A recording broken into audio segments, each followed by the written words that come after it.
hoje o Made in Atibaia está nesse lugar lindo que é o Parque Edmundo Zanoni, meio à natureza, para falar de cerâmica, de artesanato, aqui com a Márcia Rosa. Tudo bom, Márcia? Tudo bom, Yasmin? Tudo bom. Vamos falar um pouquinho do seu trabalho. É artesanato, cerâmica, é isso? Isso. Eu me formei em artes plásticas, trabalhei muito tempo, quer dizer, trabalhei a minha vida toda, me aposentei como educadora ambiental. Trabalhava na Prefeitura de São Paulo. E aí, depois que eu me aposentei, eu vim definitivamente para cá. Já há muito tempo, mais de 10 anos que eu trabalho com o barro. Eu sempre gostei muito do barro, então eu fui desenvolvendo, sempre gostei muito de natureza também. Então eu trabalhava com plantas, montava vasos de planta, e aí quando eu comecei a trabalhar com o barro, né, me expressar através do barro, eu comecei a produzir os vasos para as minhas plantas, para ficar uma coisa diferenciada. Daí, trabalhando com educação ambiental, eu me envolvi com um projeto que chama Clube dos Amigos das Orquídeas, em São Paulo. E orquídea, eu quando ganhava, prendia numa árvore, né? Não estava muito preocupada com isso.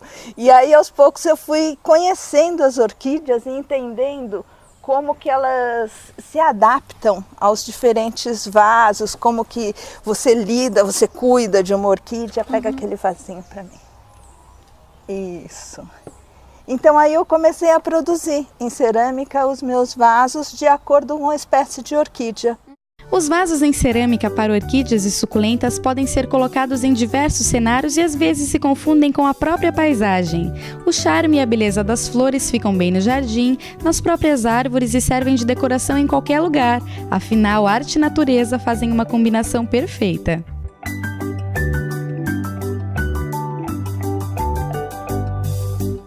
Normalmente, quem procura os vasos é apaixonado por flores, mas Márcia alerta que são necessários alguns cuidados para manter suas plantas saudáveis. Além disso, os vasinhos são feitos com todo cuidado para que elas fiquem sempre belas.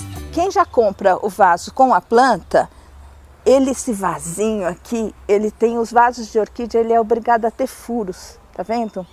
Por quê? Porque a orquídea, ela não gosta de ficar na terra.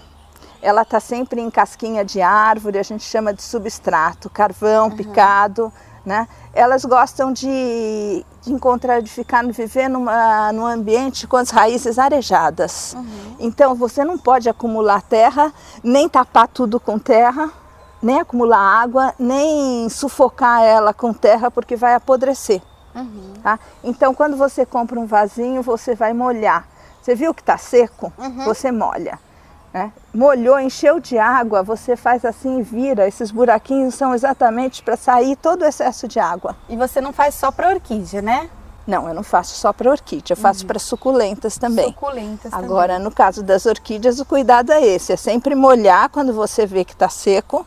Nosso clima está tão louco que eu não posso te dizer regue uma vez por semana ou regue duas. A gente vai lá e põe o dedinho, está muito seco, molha e tira o excesso de água sempre. Já nesse caso, dessas que são super vazadas, onde as raízes elas vão se misturar à peça de barro, elas vão se entrelaçar e aderir à peça de barro, por isso mesmo que a gente não esmalta esse tipo de vaso, e eu trabalho com cores diferentes, por isso eu consigo a diferenciação das cores com o barro, porque se esmaltar, as raízes não vão aderir no barro, ela gosta dessa aspereza do barro.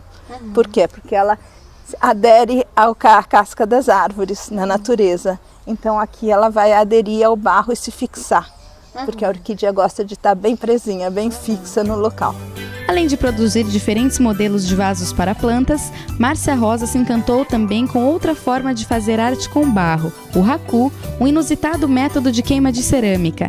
A milenar técnica japonesa consiste em abrir o forno retirando as peças ainda incandescentes, cobrindo-as com serragem. Através do choque térmico, os resultados são inesperados e apaixonantes, pois cada peça é única e inimitável.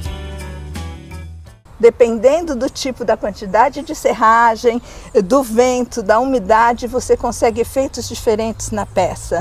Não é uma coisa que você tem um controle absoluto. Aí que está o interesse da gente, né? A magia da gente ver o que acontece na hora. Se você é apaixonado por artesanato, decoração e natureza, não pode deixar de conferir o trabalho dessa artista completa. Conheça mais esse talento descoberto na Associação de Artistas Plásticos da região de Atibaia. Sua casa ficará mais colorida e seu jardim mais perfumado e cheio de vida.